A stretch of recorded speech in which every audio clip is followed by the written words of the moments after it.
Well, hey there, everybody. Steve, the other Chopstick Guy, with your small bite for the new year. Well, 2018 is gone. It's finished. And 2019 is upon us. And I have a question for you guys. What is it that you would like to do, kind of as a resolution, to improve your photography this year?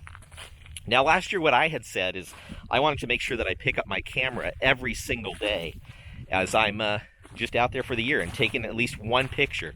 I got pretty close to that. I didn't do it every single day, but I got pretty close. And I think this year what I want to do is I just want to better my photography by really increasing the quality of my portrait work.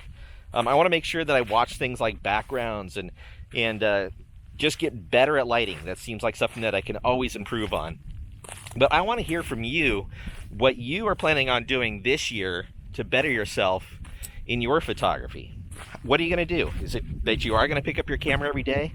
But once you just write down below in the comment section what you think you can do this year and something that you'll be able to stick with in bettering your photography for the year 2019. I would love to hear it. Both of us would love to hear it. Yeah, just write it below.